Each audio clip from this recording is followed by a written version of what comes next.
جیسے ہی امیر معاویہ کا انتقال ہوا یزید تخت پر بیٹھ گیا، امیر معاویہ کی جگہ پہ یزید بیٹھ گیا، اور یزید بیٹھ کر کہنے لگا کہ میرے والد کا انتقال ہوا، اب میں تم لوگوں کا امیر ہوں۔ اب جن لوگوں کو ماننا تھا، ایک بڑی تعداد تھی، ان لوگوں نے اس کو مان لیا کہ یزید کے ہاتھ پہ بیعت کر لیا، لیکن جو بڑے بڑے صحابہ تھے انہوں نے امیر معاویہ سے بھی کہا تھا کہ یزید کے ہاتھ پہ بیعت نہیں کریں گے، چنانچہ انہوں نے یزید سے بھی صاف کہہ دیا کہ ہم تمہارے ہاتھ پہ بیعت نہیں کریں گے۔ یزید جو ہے، یزید تھوڑا صحابہ کرام کے اوپر جرأت کرتا تھا، صحابہ کرام کا اتنا خیال نہیں کرتا تھا۔ اس نے بڑے بڑے جو ہے ظالم گورنروں کو جو ہے متعین کیا، مدینہ کے اندر ایک اپنا ظالم گورنر کو بھیجا اور جا کر کہا مدینہ میں زبردستی صحابہ سے میرے نام کی بیعت لو، مکے میں زبردستی صحابہ سے میرے نام کی بیعت لو، یہ کہا انہوں نے۔ لیکن صحابہ کرام، اب آپ سنیے، حضرت حسین رضی اللہ تعالیٰ عنہ مدینہ میں تھے، جب حضرت حسین کو معلوم ہوا کہ یزید کا گورنر ہمارے اوپر زبردستی کرے گا، تو حضرت عبداللہ ابن زبیر، عبداللہ ابن عمر اور امام حسین رضی اللہ تعالیٰ انہوں نے مشورہ کیا اور کہا کہ اگر ہم ہاتھ لگے تو ضرور زبردستی کریں گے وہ، چنانچہ راتوں رات مدینہ چھوڑ دیا۔ حضرت حسین نے مدینہ چھوڑ کے مکے کی طرف بڑھے، مکے میں جانے لگے اور مکہ پہنچ گئے۔ یزید کو جب معلوم ہوا کہ وہ صحابہ جو بیعت کا انکار کر رہے ہیں وہ مکے میں گئے ہیں، تو اپنا ایک گورنر مکہ بھیجا اور وہاں پہ ان پہ زبردستی کرنے کی کوشش کی، لیکن وہاں کے لوگوں نے صاف کہہ دیا کہ ہم حضرت حسین رضی اللہ تعالیٰ عنہ کے ساتھ ہیں، ہم یزید کے ہاتھ پہ بیعت نہیں کریں گے۔ اب یہاں تک ایک رخ ہے۔ اب آپ سنیے، حضرت علی اور حضرت حسن جو بڑے بھائی تھے کوفہ میں رہتے تھے، تو کوفہ ایک شہر کا نام ہے، عراق کا ایک شہر ہے، عراق کا ایک شہر ہے کوفہ، وہاں رہتے تھے۔ اب وہاں سے وہاں کے لوگوں نے، کوفہ کے لوگوں نے خط لکھنا شروع کیا، حضرت حسین رضی اللہ تعالیٰ عنہ کو کہا آپ مدینے میں رہیں گے، آپ کو یزید پریشان کرے گا، آپ مکے میں رہیں گے، آپ کو یزید پریشان کرے گا، آپ کوفہ آ جائیے، ہم آپ کے ہاتھ پہ بیعت کرنے کے لیے تیار ہیں، ہم آپ کو اپنا امیر بنانے کے لیے تیار ہیں۔ بات سمجھ میں آ رہی ہے؟ حضرت حسین مدینے سے مکہ آئے، مکہ آنے کے بعد کوفہ کے لوگوں نے، جو عراق سے کوفہ کے لوگوں نے خطوں پہ خط لکھنا شروع کیا، حتیٰ کہ اتنے خط لکھے بڑی تھیلی بھر گئی خطوں سے۔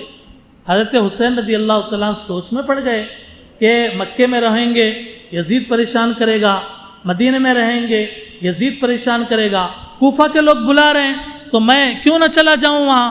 چنانچہ حضرت حسین رضی اللہ تعالیٰ عنہ نے سوچنے کے لیے، فیصلہ کرنے کے لیے اپنے چچیرے بھائی، ان کا نام مسلم ابن عقیل ہے، حضرت حسین کے چچیرے بھائی تھے، ان کو کہا کہ آپ ایسا کیجئے، میں مکے میں رہوں گا، آپ کوفہ چلے جائیے، وہاں سے لوگ خط لکھ رہے ہیں مجھے، آپ وہاں جا کے حالات دیکھیے کیا حالات ہیں، وہاں کے لوگ کیا کہہ رہے ہیں۔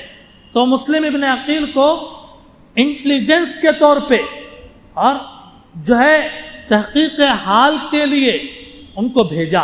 مسلم ابن عقیل کوفہ گئے، جیسے ہی کوفہ گئے لوگوں نے بہت استقبال کیا اور بہت ویلکم کیا اور بہت اچھا ان کے ساتھ معاملہ کیا، اور روایتوں میں ہے 12,000 یا 18,000 لوگوں نے کوفہ پہنچنے کے بعد مسلم ابن عقیل کے ہاتھ پر بیعت کر لیا، کہا کہ حضرت حسین کو آپ بلائیے، ہم آپ کے ساتھ ہیں، یہ اعلان کیا انہوں نے، کوفہ کے لوگوں نے۔ مسلم ابن عقیل نے جب وہاں کے حالات دیکھے، رپورٹ لکھی، کوفہ سے رپورٹ لکھ کر، خط لکھ کر بھیجا مکے کو، اس کے اندر لکھا کوفہ کے حالات بہت اچھے ہیں، یہاں کے لوگ بہت اچھے ہیں، ایسا ہے پورے حالات۔ حضرت حسین مطمئن ہو گئے، ماشاءاللہ خطوط بھی انہوں نے لکھے، ویلکم بھی کیا، انہوں نے انویٹیشن بھی دیا، حالات بھی اچھے ہیں، چنانچہ جانے کا من بنانے لگے، جانے کا ارادہ کرنے لگے مکے سے کوفہ کی طرف۔ مکے کے اندر جو صحابہ تھے انہوں نے کہا کہ آپ ہرگز مت جائیے، آپ اگر کوفہ جائیں گے کوفہ کے لوگوں نے آپ کے والد کو زہر دیا، کوفہ کے لوگوں نے آپ کے بڑے بھائی کو نہیں بخشا، آپ کو بھی نہیں بخشیں گے۔ مکے میں صحابہ نے حضرت حسین کو سمجھایا، حضرت حسین نے کہا نہیں بھائی، مسلم ابن عقیل وہاں جا کر دیکھے ہیں اور پورے حالات میرے سامنے ہیں، میں جا رہا ہوں، یہ ارادہ کیا اور نکل گئے۔ اب آپ حالات کیسے پلٹا کھاتے ہیں آپ اندازہ لگائیے۔ حضرت حسین رضی اللہ تعالیٰ عنہ جب نکلے کوفہ کے لیے تو مکے سے جب نکل کر ایک منزل تک گئے، ایک پڑاؤ تک گئے، سجاہ نامی مقام تک گئے تو وہاں پہ ایک شاعر ملا، فرزدق شاعر۔ فرزدق شاعر عراق سے آ رہا تھا، کوفہ سے۔ حضرت حسین رضی اللہ تعالیٰ نے پوچھا کیا حال ہے عراق کے لوگوں کا، کوفہ کے لوگوں کا کیا حال ہے؟ فرزدق شاعر نے بڑی پتے کی بات کہی، اس نے کہا کوفہ والوں کے دل آپ کے ساتھ ہیں، کوفہ والوں کے دل آپ کے ساتھ ہیں، یعنی دل میں محبت ہے آپ کی، لیکن ان کی تلواریں بنی امیہ کے ساتھ ہیں، یزید کے ساتھ ہیں، ان کی تلواریں بنی امیہ کے ساتھ ہیں اور دل آپ کے ساتھ ہے۔ یعنی فرزدق نے جو کہا کہ کوفہ والوں کے دو پہلو ہیں، وہ کبھی ایک طرف بات کرتے ہیں، کبھی دوسری طرف بات کرتے ہیں، آپ سے بھی محبت کی بات کریں گے، لیکن جب ان کے اوپر کوئی یزید کی طرف سے پریشر پڑے گا وہ آپ کی پھر احترام نہیں کریں گے وہ لوگ۔ فرزدق شاعر نے بڑی پتے کی بات کہی۔ حضرت حسین نے سنا، لیکن چونکہ مسلم ابن عقیل کے رپورٹ پہ مطمئن تھے، آگے بڑھے آگے بڑھے آگے بڑھے۔ اب دیکھیے حالات، یزید کو جب معلوم ہوا کہ حضرت حسین مکے سے کوفہ جا رہے ہیں تو کوفہ کا جو گورنر تھا اس کو خط لکھا کہ آپ کے پاس کوفہ میں مسلم ابن عقیل حسین کا قاصد آیا ہے، تم اس کے اوپر کوئی کارروائی کیوں نہیں کر رہے ہو؟ اب کوفہ کے جو گورنر تھے نعمان ابن بشیر، ان کا نام صحابی تھے وہ اور حدیث روایت ہے ان کی۔ نعمان ابن بشیر بڑے نرم صحابی تھے، وہ کسی کے اوپر زبردستی نہیں کرتے تھے۔ یزید نے سوچا کوفہ کا گورنر اگر نعمان رہیں گے تو پھر بات نہیں بنے گی اور دال نہیں گلے گی، اس لیے انہوں نے نعمان ابن بشیر کا ٹرانسفر کر دیا، وہاں سے ان کو نکال دیا، گورنر سے معزول کر دیا۔ وہاں پہ ایک کٹر قسم کا یزید نے اپنے آدمی کو وہاں لگایا، اس کا نام عبید اللہ ابن زیاد، اس کا نام عبید اللہ ابن زیاد۔ اور یزید نے حکم دیا، عبید اللہ ابن زیاد کو حکم دیا کہ مسلم ابن عقیل کوفہ میں ہیں، تم اسے پکڑ کر گرفتار کرو یا اس کو قتل کر دو، اس کو پکڑ کر گرفتار کرو مسلم ابن عقیل کو یا قتل کر دو۔ اب دیکھیے حالات بدل رہے ہیں کوفہ کے۔ کوفہ میں نعمان ابن بشیر ہٹ گئے اور عبید اللہ ابن زیاد آیا، مسجد میں بڑا زبردست ڈراؤنا خطبہ دیا، بیان کیا، کوفہ کے لوگ ڈر گئے۔ فرزدق شاعر نے جو کہا کہ دل تو آپ کے ساتھ ہیں لیکن تلواریں یزید کے ساتھ ہیں۔ اب مسلم ابن عقیل کو عبید اللہ ابن زیاد نے پکڑا اور پھر اپنے سپاہیوں کے ذریعے سے اس کو قتل کر دیا۔ اور حضرت حسین نکل گئے کوفہ کے لیے، حضرت حسین کو بھی نہیں معلوم کہ کوفہ میں کیا ہو رہا ہے۔ مسلم ابن عقیل نے اپنی شہادت سے پہلے ایک آدمی کو ذمہ داری دی کہ میں اگر مر جاؤں تو مر جاؤں، لیکن تم میرے بھائی حسین کو یہ پیغام دے دو کوفہ کے حالات خراب ہو گئے۔ مسلم ابن عقیل اپنی موت سے پہلے ایک آدمی کو بھیجے، لیکن وہ آدمی حضرت حسین تک نہیں پہنچا۔ درمیان میں یزید کے سپاہیوں نے اس کو بھی پکڑ لیا۔ نتیجہ یہ حضرت حسین تو اچھے خیال میں، کوفہ میں حالات اچھے ہیں، جب آدھا راستہ پار کر لیے تو اس موقع پر قادسیہ کے مقام سے کچھ پہلے حضرت حسین کو کسی طرح معلوم ہوا کوفہ کے حالات بڑے خراب ہو گئے اور وہاں ان کے بھائی مسلم کو دردناک انداز میں شہید کر دیا گیا۔ حضرت حسین پریشان ہو گئے، یہ حالات کیسے بدل گئے؟ کوفہ کے لوگ کہاں چلے گئے؟ وہ 12,000 18,000 لوگ کہاں چلے گئے؟ چنانچہ حضرت حسین رضی اللہ تعالیٰ عنہ نے سوچا اب کوفہ جائیں گے تو بات اور خراب ہوگی، اس لیے حضرت حسین رضی اللہ تعالیٰ عنہ نے کوفہ جانے کے بجائے راستہ کاٹ کر یزید کے پاس جانے کا فیصلہ کیا تاکہ یزید کے پاس جا کر فیس ٹو فیس بیٹھ کر بات کریں کہ بھئی یہ کیا بات ہے، ہمیں آپ پسند نہیں ہے، آپ نے ہمارے بھائی کو قتل کیوں کرایا؟ تو یہ سب باتیں حضرت حسین دمشق جہاں پہ یزید رہتا تھا دمشق جا کر بات کرنا چاہتے تھے، تو کوفہ کا جو راستے پہ چل رہے تھے راستہ کاٹ کر دمشق کی طرف نکل گئے۔ اب دیکھیے دمشق کی طرف جانے میں تقریباً 40-45 کلومیٹر دمشق کے راستے پر چلے گئے۔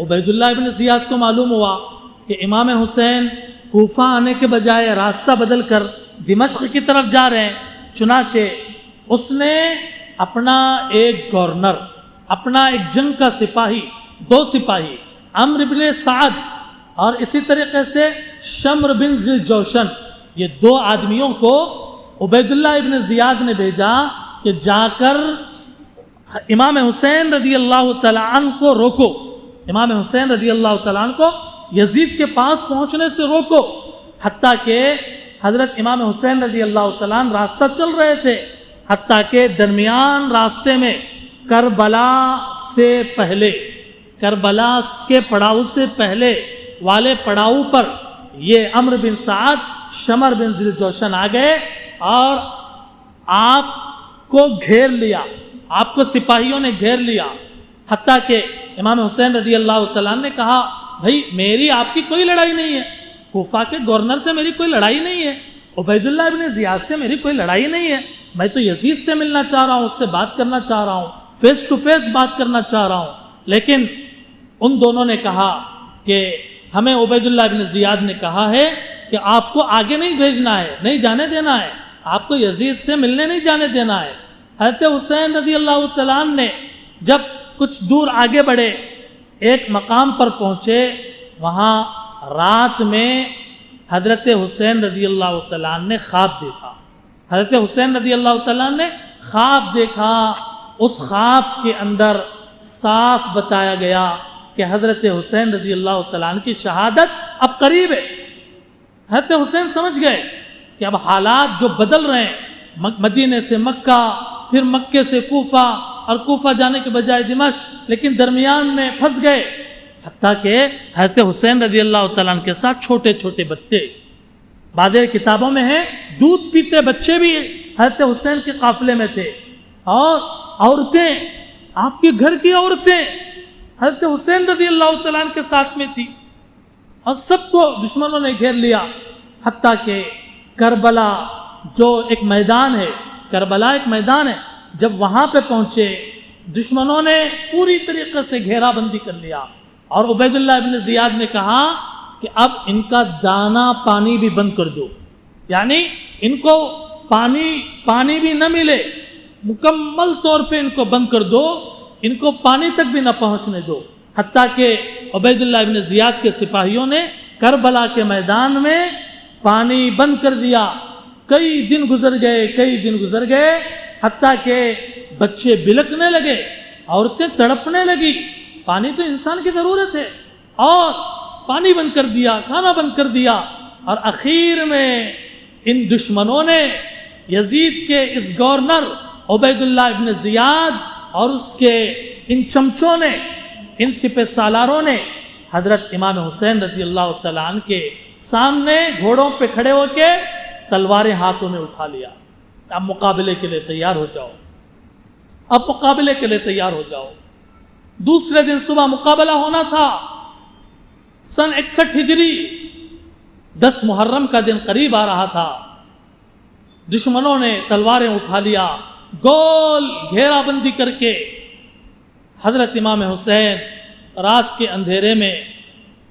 اندھیرے میں اپنے گھر والوں کو جمع کیا اور کہا کہ آج وہ شہادت کا دن قریب، ایسا لگتا ہے وہ شہادت کا دن بہت قریب آ گیا اور وہ وقت بہت قریب آ گیا جب میرا خون کربلا کی زمین پہ بہے گا۔ میرے بچے کہاں جائیں گے؟ یہ میرے نبی کے گھر کی عورتیں، میری بیوی کہاں جائیں گی؟ حضرت حسین روتے رہے اور آپ کے خیمے میں رونے کی آوازیں بلند ہو گئی، حتیٰ کہ رات بھر دعائیں ہوتی رہی۔ حضرت حسین رضی اللہ تعالیٰ عنہ کو یقین تھا کہ 10 محرم کے دن 61 ہجری کو آپ کا انتقال ہونے والا ہے، آپ کو شہید کیا جائے گا۔ دوسرے دن صبح ہوئی، حضرت حسین سے مقابلہ لوگوں نے شروع کیا۔ یہ حسین جو مکے سے نکلے تھے، کوئی لڑائی کا ارادہ نہیں تھا، کوئی تلوار کوئی اسلحہ ساتھ میں نہیں تھا، نکلے تھے اس لیے کہ بات کریں گے مسلمانوں کے امت کے حالات کو ہم سنواریں گے۔ لیکن 10 محرم کا جب دن آیا، دشمنوں نے حملہ کرنا شروع کیا۔ حضرت حسین شیر کے بیٹے شیر کی طرح بڑے زبردست طریقے سے مقابلہ کرتے رہے، لیکن دشمن ہتھیار کے اعتبار سے، سپاہیوں کے اعتبار سے بھی بڑے طاقتور تھے، حتیٰ کہ شمر بن ذوالجوشن نے اور اس کے سپاہیوں نے حضرت حسین پر وار کیا، اور گھوڑے کے اوپر حضرت حسین تھے، اور تیر اور تلوار سے جب حملہ کیا حضرت حسین زخمی ہو گئے، پھر بھی لڑتے رہے، حتیٰ کہ آپ کو گھوڑے سے گرا دیا، اور پھر آپ کے گلے پر چھری رکھ کر کاٹ کر آپ کو شہید کر دیا دشمنوں نے، اور آپ کے حلق میں پانی کا ایک قطرہ پہنچنے نہیں دیا۔ اس مظلومانہ شہادت پر آپ کیا سمجھتے ہیں آسمان نہ رویا ہوگا؟ اس مظلومانہ شہادت پر زمین بلکی نہیں ہوگی، زمین کپ کپائی نہیں ہوگی۔ شہادت تھی حضرت حسین نواسے کے رسول کی، کہ جن کو نبی اپنے ہاتھوں میں اٹھاتے تھے، جن کو نبی پیار کرتے تھے، جو اپنے نبی سے محبت کرتے تھے، اور جو نبی یہ کہتے تھے حسین مجھ سے ہے، میں حسین سے ہوں، ایسے بیٹے کا، ایسے نواسے کا خون کربلا کی زمین میں 10 محرم کو بہایا گیا، 10 محرم کو گرایا گیا۔ میری ماں بہنوں، وہی تاریخ سن 61 ہجری 10 محرم کی ہے کہ جس محرم کے مہینے میں 10 محرم کو حضرت حسین رضی اللہ تعالیٰ عنہ کی دردناک شہادت ہوئی۔ پھر اس کے بعد ظالموں نے حضرت حسین کے عورتوں، گھر والوں کو، بچوں کو حفاظت سے یزید کے پاس بھیجا۔ پھر حالات دوسرے ہیں، اور پھر وہاں سے جو ہسٹری ہے، تاریخ ہے، اس کے بعد کیا ہوا وہ ایک لمبی تاریخ ہے، وقت اس کی اجازت نہیں دیتا، اب زیادہ تفصیل ہم نہیں بیان کر سکتے۔ یہ شہادت ہے، ہر سال 10 محرم کو حضرت امام حسین رضی اللہ تعالیٰ عنہ کا یہ غم منایا جاتا ہے۔ لیکن غم منایا جاتا ہے، لیکن غم کے اندر دل کے اندر درد ہو، تکلیف ہو، بے ساختہ آنکھوں سے آنسو نکلے، بات سمجھ میں آتی ہے، لیکن چیخنا، چلانا، علمیں اٹھانا اور تعزیہ اٹھانا، انگاروں پر لیٹنا اور علم بنا کر، ایک سر بنا کر، اس سر کے اندر ایک ڈنڈا رکھ کر گلی گلی تماشے کرنا، یہ اسلام کی ہرگز تعلیم نہیں۔ یہ حضرت حسین رضی اللہ تعالیٰ عنہ شہادت کے مقام پر فائز ہو گئے، اس طریقے سے حضرت حسین رضی اللہ تعالیٰ عنہ کی شہادت ہوئی۔ حضرت حسین رضی اللہ تعالیٰ عنہ کی شہادت امت کو ایک پیغام دیتی ہے، یہ پیغام دیتی ہے ظالم کے آگے جھکو مت، ظالم کے آگے جھکو مت، ظلم کرنے والے کے آگے گھٹنے نہ ٹیکو، گردن کٹوا دی۔ حسین نے جھکا نہیں، اپنے آپ کو نہیں جھکایا، ظالم کے ہاتھ میں ہاتھ نہیں دیا۔ میرے محترم بزرگوں اور خواتین اسلام، یہ حضرت حسین رضی اللہ تعالیٰ عنہ کی شہادت کا واقعہ ہے۔ انتہائی مختصر کر کے میں نے آپ کے سامنے ایسے طریقے سے کہ آپ کو یہ بات پوری طریقے سے 2-2-4 کی طرح کھل جائے اور واضح ہو جائے، میں نے بیان کی ہے۔ اب آئیے اخیر کے 10 منٹ کے اندر ہم یہ بات سمجھ سکیں کہ اسلام محرم کے مہینے میں کیا کرنے کا حکم دیتا ہے۔ اسلام یہ حکم دیتا ہے کہ محرم کے مہینے میں زیادہ سے زیادہ روزے رکھے جائیں، زیادہ سے زیادہ روزے رکھے جائیں۔ رمضان میں اگر روزے قضا ہو گئے، آپ محرم کے مہینے میں روزے قضا کیجئے۔ آپ نیا کپڑا پہن سکتے ہیں، آپ نکاح کر سکتے، نکاح کی تقریب میں جا سکتے ہیں، اور دکان اوپننگ کی جا سکتی ہے، گھر برانی کی جا سکتی ہے۔ کوئی نحوست نہیں ہے محرم کے مہینے میں، کوئی بے برکتی نہیں ہے محرم کے مہینے میں۔ محرم کے مہینے میں کرنے کا پہلا کام، اگر آپ کے روزے قضا ہیں تو آپ اس مہینے میں زیادہ سے زیادہ روزے رکھ لیں۔ روزے قضا نہیں ہیں، آپ کیا کریں؟ نفل روزے رکھیں، پیر کے دن، جمعرات کے دن روزہ رکھ لیا کریں۔ اور اسی طریقے سے محرم کے مہینے میں 10 محرم کا روزہ رکھنا چاہیے۔ رمضان کے روزے فرض ہونے سے پہلے 10 محرم کا روزہ فرض تھا۔ جب رمضان کے روزے فرض ہوئے، اللہ تعالیٰ نے 10 محرم کے روزے کی فرضیت کو ختم کر دیا۔ کہا کہ جس کا دل چاہے محرم کی 10 تاریخ کو روزہ رکھے، اور جس کا دل چاہے روزہ نہ رکھے، کوئی بات نہیں۔ اس لیے 10 محرم کو روزہ رکھنا ہمارے نبی کی سنت ہے۔ 10 محرم کے دن ہی یہودی بھی روزہ رکھتے ہیں۔ کیوں رکھتے ہیں؟ حضرت موسیٰ علیہ السلام کو فرعون سے نجات ملی۔ آپ کو معلوم ہے وہ واقعہ، میں تفصیل بتانا چاہ رہا تھا لیکن وقت نہیں ہے، کہ فرعون دریا میں ڈوب کر مرا اور حضرت موسیٰ دریا کے پار ہو گئے۔ 6 لاکھ بنی اسرائیل اپنے ساتھیوں کو لے کر حضرت موسیٰ علیہ السلام فرعون سے نجات پائے۔ تو وہ فرعون جو ڈوبا وہ 10 محرم کے دن ڈوبا، حضرت موسیٰ علیہ السلام کو فرعون سے 10 محرم کے دن ہی نجات ملی ہے۔ اور بھی واقعات ہیں 10 محرم کے دن جو پیش آئے، لیکن اسی لیے اس شکرانے میں یہودی روزہ رکھتے ہیں 10 محرم کو۔ اللہ کے نبی نے فرمایا کہ 10 محرم کے ساتھ ایک دن پہلے کا روزہ ملا لو، یا 10 محرم کے ساتھ ایک دن بعد کا روزہ ملا لو۔ آپ سمجھیے، صاف کہہ رہا ہوں کہ محرم میں 10 محرم کے ساتھ ایک تو 10 محرم کا روزہ ہے، اس کے ساتھ ایک اور روزہ رکھیے، 9 محرم کو رکھیے اور 10 کو، اور اگر 9 محرم کو نہیں رکھ سکتے 10 محرم کو رکھیے اور 11 محرم کو۔ بات سمجھ میں آ رہی ہے؟ ایک روزہ تو 10 محرم کا فکس ہے، لیکن اس کے ساتھ پہلے ایک دن کا روزہ رکھ لو، 2 دن، 9 محرم 10 محرم، یا پھر یہ کہ اگر 9 کو نہیں رکھ رہے تو 10 محرم کے ساتھ 11 محرم کا روزہ رکھنا سنت ہے۔ کیا فضیلت ہے؟ فضیلت یہ ہے 1 سال کے گناہ اللہ تعالیٰ معاف فرما دیتے ہیں، 1 سال کے گناہوں کو اللہ تعالیٰ معاف فرما دیتے ہیں، یہ فضیلت ہے۔ تو اس لیے اس روزے کا اہتمام کرنا چاہیے، اپنے گھر کے اندر بھی اس کا اہتمام ہونا چاہیے۔ محرم کے دنوں میں کرنے کا یہ پہلا کام ہے روزہ، اور وہ بھی 10 محرم کا، 11 محرم کا، یا 9 محرم کا اور 10 محرم کا۔